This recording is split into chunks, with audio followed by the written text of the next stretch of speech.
Hello, once more. Welcome back to the cellar where dreams are made and then caught in the cobwebs. But anyway, this week, a couple of things I want to focus on. Firstly, I've had post. It's not very exciting. Bridge rectifiers for an upcoming project. Anyway, apart from that, three things today. Firstly, I've got the little, wherever they are, these little voltmeter things. I've got them wired up. We're going to look at those first in a minute. There is supposed to be, and it's around here somewhere, a 3D printed mount for them to sit in. You know, to sit through there and the screen's on the front. It's too small. So, bin that. It's one of those things. Me and accurate measurements don't get on. A quick little look at that in a sec. It's not very impressive, not going to take very long, but it is quite useful. What we're then going to do, let me show you these things. The sensors video recently covered how they work and what they do. There's 6 of them installed under the layout.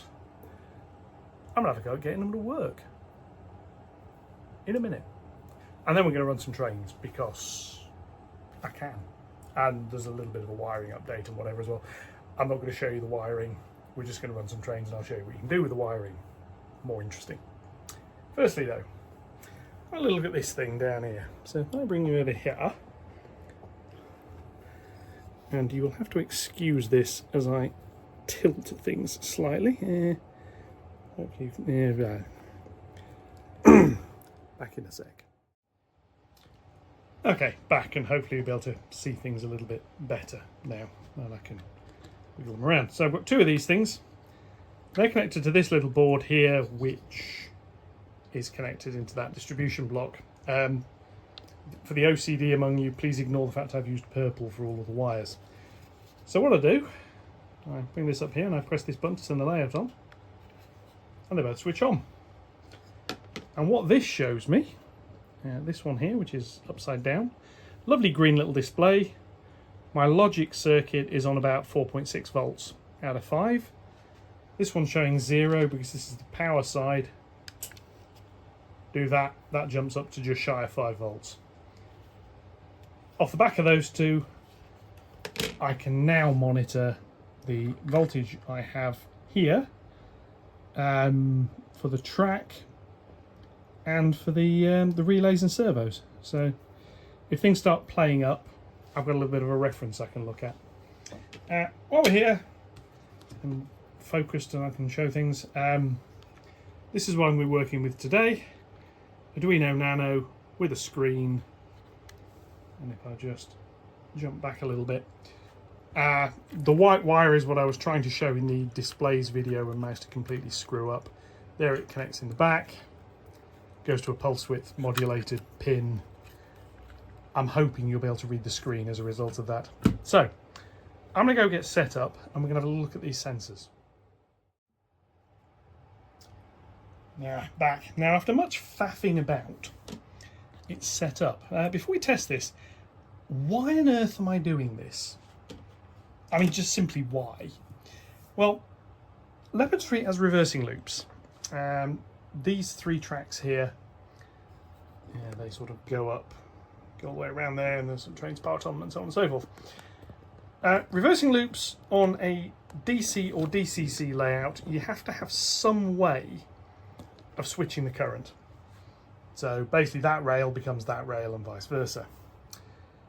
There's a couple of ways of doing this. The simplest way is to use a switch.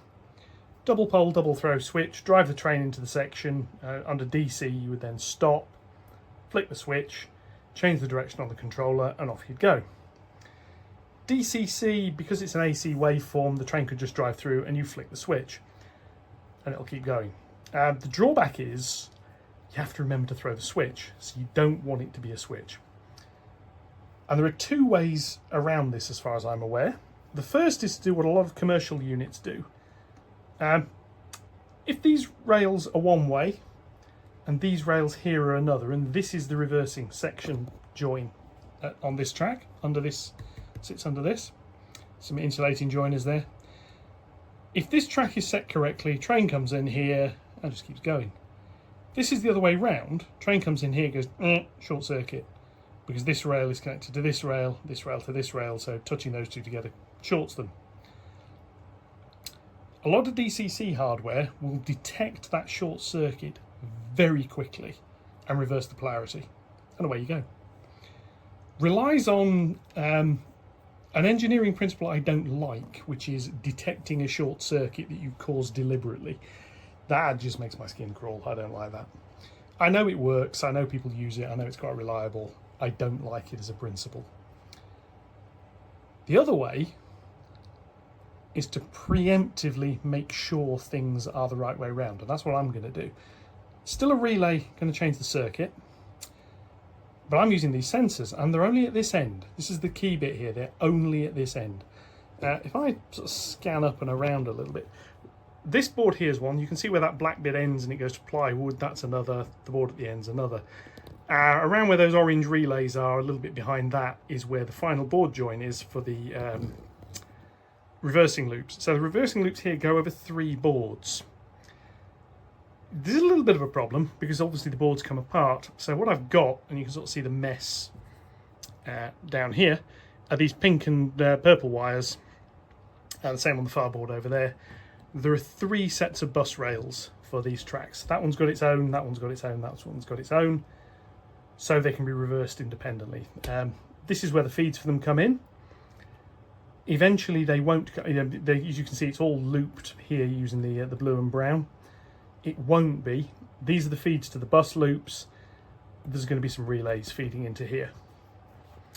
It doesn't exist yet. But at that end, there's no sensors. And this is because this track, at the moment it's not. At the moment it's wired up to drive straight in. But this track here will be wired as if you're going out the loop and round. So by default, it's the wrong way here. But over there, it's the right way. So I don't actually need any sensors over there, because if the train just drives out, it'll be correct. There's 2 sorts of relays. One's a latching relay, and this would be, oh, train coming in, pulse, change coil. That would also need a sensor over there to say, train approaching, whichever way, change. I'm using normal relays here, so unless they're powered, a train can go out that end. If it is powered, a train can come in this end. And this is where this sensor system comes in. This is to detect the... So I'm trying to get the camera to stay still now. I've fiddled with it, it's not cooperating. This here is to get the train, and I've got a point set wrong, so I'm going to be able to do this with one coach. Never mind. And naturally I've derailed the other one. It's saying really, doesn't it, round here? So in comes a train. Come along here. The first sensor's here. This is the insulation joint, remember. The first sensor's here. Come along here. Oh, there's a train. Change. And we can carry on because everything's correct. We keep going, we keep going, we keep going. Right, that sensor's now uncovered. But there's another one under here that's still saying there's a train. So we keep the polarity and we rumble along, and eventually we get to there. We've now cleared this sensor and the polarity can reverse and the train will be clear to go out the other way. Now in practice, you've got things like couplers and other bits of light coming down. So what I'm actually going to do, this doesn't do it yet. The Arduino's going to do this because you can do it all with timers. Sorry, Ian, over at Trainer Thought, who loves his 555 timers. I was thinking about doing that here, but I just realised an Arduino Nano is simpler and it's smaller. So that's what I've gone with. It'll say, right, oh, that sensor's clear. Well, I'm going to wait a second. Now I'll change, because that means if the train's coming over here and for some reason I've got a coach exactly that length, both those sensors clear at once while the train's in the middle of it, unless I stop it there somehow, it'll keep going. This should work. So what we're going to do, switch it on and we'll see what it does. Now I'm going to just tilt things back round a bit because you need to be able to see that screen. Unfortunately this isn't brilliantly laid out, but there we go. So turn the power on. The screen, you may see that screen is flickering slightly. The reason is because that screen is flickering slightly. There's interference, essentially, is what's causing that. Only sensors A0 and A1 are connected, and they're currently reading 1023, or 1022, just to make a liar of me. The reason is they're not seeing any infrared light. So the phototransistor that is in here, remember if you've seen the video, you'll see how these things work. There's a phototransistor, it's not seeing any infrared light. This is this black thing on the end that's sort of like they're mounted that way to point upwards through the holes. Doesn't see any infrared light, so it's not conducting. So this board here is seeing on these little sensor wires which come up through a hole over there. There's a blue one and an orange one. Was it a blue? No, blue one and a brown one. It's seeing no infrared light. It's not conducting, so that's seeing basically 5 volts. Whee! Train can come over here now. Makes no difference whatsoever. It can't see any infrared light anyway, so the train being there doesn't matter. I've got this thing. This is an infrared LED. Now, on camera, you may be able to see that lit up. No, my phone camera doesn't pick it up. The camera on my desk picks these up. But if I point that down here, I'll point it at this one because it'll keep the wire out of the way. If I pointed at that 1023 is now reading 15. 10. It can see that, and if I hold it up here, it's reading about 30 odd. I've got to hold it in the right place. This is the problem. So it's reading 22 now. Train comes along, train comes along, train comes along. Oh, reading 1023 again. Train goes away. 23, 24. This is creating a beam. I'll point it back over here so you can see what I'm doing. This is creating a beam of infrared light going down into there. And that blocks it. And that opens it. And strangely enough, that works. Now that's actually a very reliable way of detecting a train, because it'll detect wagons, it'll detect coaches. Zero interaction with the layout. This would work just as well on DC as it does on DCC. No problems there whatsoever. It's a completely independent system. You can actually use it as a bit of a proximity sensor. If you see, that's really, I'll put that actually in the hole there. Reads very low. Further up here, less so. But it can see it, and if you get the angle wrong, it doesn't see it as clearly. So the next thing I need to do, which I'm going to do in a minute, and then we're going to be back and we'll have a look at this mounted up a little bit better. I need to create a little board that sits above here. Practically it'll actually be 2 boards because I don't have a board that's long enough. And that way I can adjust the distancing anyway. They're going to get glued onto this and clamped onto this and then sort of held while the glue dries. That's going to hold an infrared LED pointing over that sensor and one pointing over there. And because I'm me, I'm also going to put a little red light on the top to tell me they're powered on, because obviously you can't see. So if things aren't working and that red light's on, yeah, maybe there's a problem. I shall be back in a minute. Okay, I'm back after much fiddling. We have this. Now this is red light. This is now powered off the 12 volt circuit. So that is a 3300 ohm resistor, giving that about 3 milliamps. The 2 infrared LEDs which are mounted under here have got 330 ohm resistors, giving them about 30 milliamps. Sorry, that's about 3 and 30 milliamps. And yeah, okay, so it's not fell over yet. On the screen, I tilt this around and we can have a little look if I can get it to focus on the screen. We have reasonable values on A1 and A0. Bring this along and it detects it.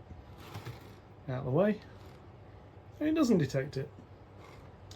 Going to run a train past that in a minute. Anyway, I'm quite pleased with that. That's step 1 of this process. So yeah, if you sort of keep your eye on the screen as this comes in, it sees it, and the idea is it will. I'm going to get that far enough just to, yeah. It'll be sat like that, quite happily. Train comes along. Yeah, seen it. Click the relay. Over we go, over we go, over we go. Oh, we're clear. Click, it goes back to normal. Right.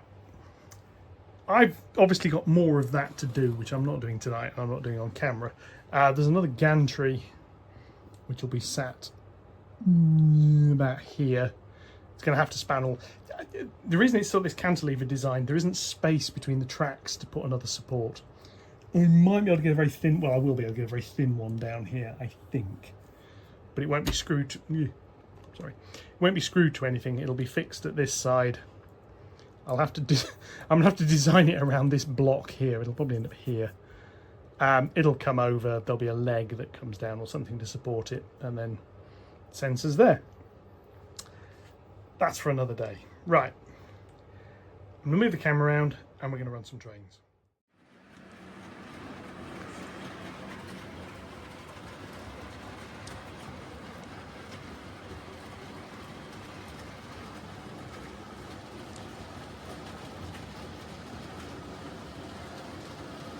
Okay, just starting off, I thought I'll let the two goods rakes have a little run round. Yes, sort of thing that'll happen occasionally, just scenic trains, so sort of, pan round a bit to look at the slightly nicer to look at section of the layout in the distance over there.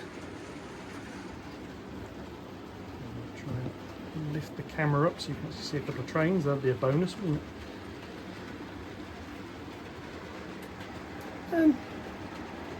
Yeah, quite happy with how that looks. You can't hear either locomotive, it's basically the sound of wagon wheels rattling around.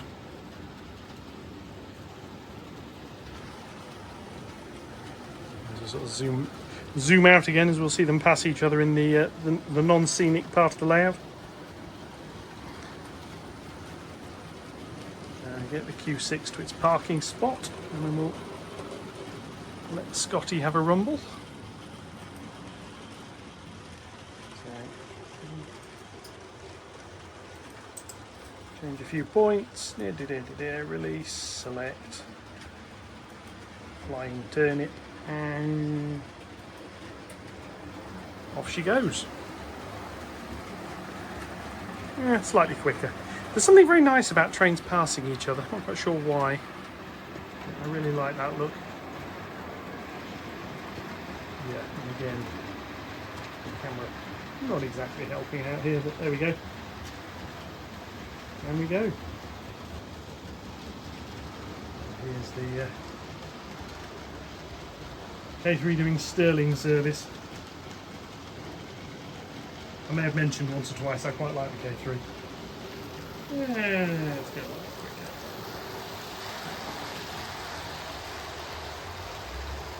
Obviously this side of the layout, let's say you'll never see it, it'll be under a station eventually. But all of that bit there will be visible. And now I've got this board in the middle, I can start thinking about putting the extra scenic stuff on that little townscape down at the front. Because if you remember back in the dim darkness, that board needs an extension piece putting on the front so that what I want to fit there will fit there. So, yeah. I'm going to try something a little bit more risky.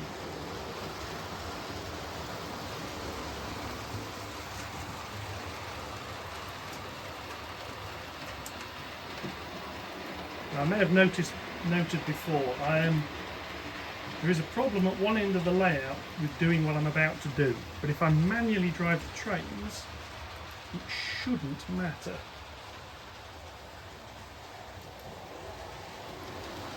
Get the two Pacifics on the road at once and see what they look like going past the it'll be a town at some point on this.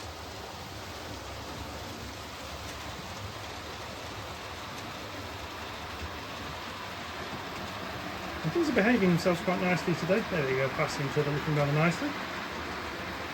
The problem section is that corner. They cannot pass each other on that corner. The tracks are too close together. It is an 18-inch and a 20-inch radius, and the Pacifics overhang the rails just about enough they will hit each other. There will be some automation at some point on this. Basically, we'll handle the signalling and say if there is a train with a restriction in that area, no other train with a restriction can run. So, yeah.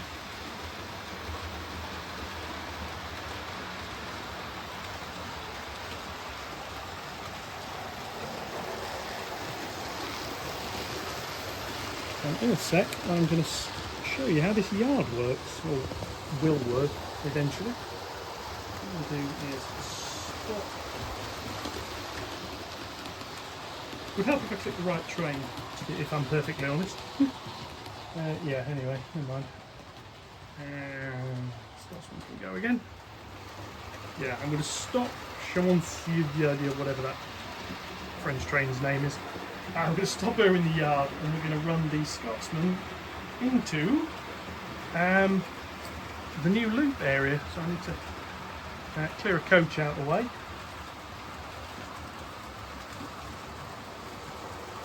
I'll bring the other one round.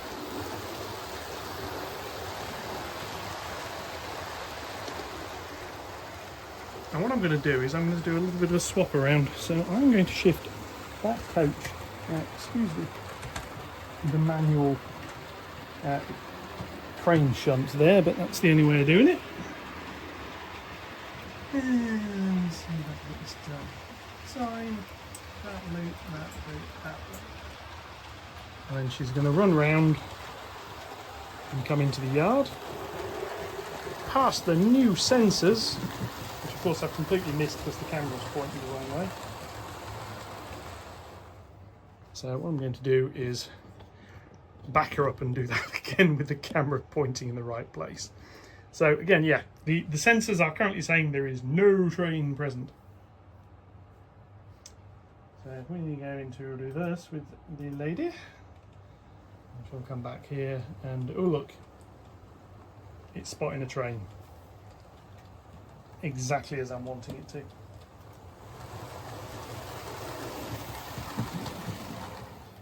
So again, just to be clear here, what will happen, she will come forward. She's about to do rather slowly, because I want this to be a bit slow, a little bit quicker than that.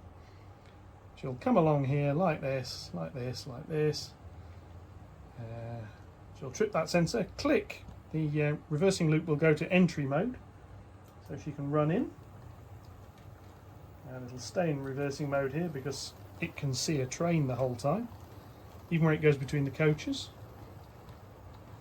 Where the sensor readings, well, they would dip a little bit, but I've actually got it set to only take a reading every second at the moment. But she'll come in here like that and I'll go, oh, it's clear. And she'll actually carry on going until she gets to about there. Now that is the end point of that. So that's that. So now with the Scotsman clear, I'd love to say I could bring another train out onto the outer loop. Unfortunately, I can't because there aren't any. So what we're going to do is we're going to stick Chamonix, whatever her name is, into a loop and bring something else out. So route is now clear. Off we go. Again, I shall turn around so that you can see the yard entrance. I'm actually driving most of this off the control panel. So she can make it up the hill at low speed. She does struggle slightly. Friction on these coaches, I think. That'll do that. Now we can go into the yard. Now I'm going to bring her in onto this road here. So reverse, come backwards. And then we'll sit and we'll watch as the coaches derail over this point here for some reason. It really is a torture test, reversing coaches. Are they going to do it? They've actually behaved. I'm astounded.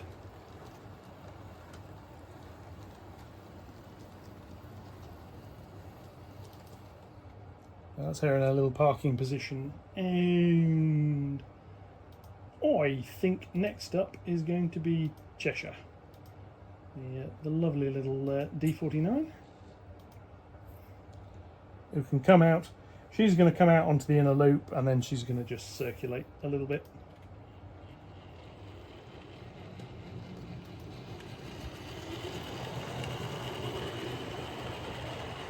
Just with a small little train, I'll clear the points when she's gone out. And there she is having a nice little run round. There are newer D-Class. I'll probably get one at some point, but I do quite like this one. This is one of my earlier eBay purchases. When I was setting this layout up, I got Flying Scotsman. There's a J70 something or other that still needs a chip going in it. I just need to find a chip that fits. Truth be told, it's probably going to end up with an N-gauge chip in it, a little 6-pin one. And off we go. And then, just to finish with, I'm going to set the Q6 going again.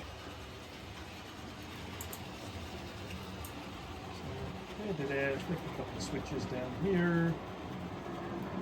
Q6. And off she goes.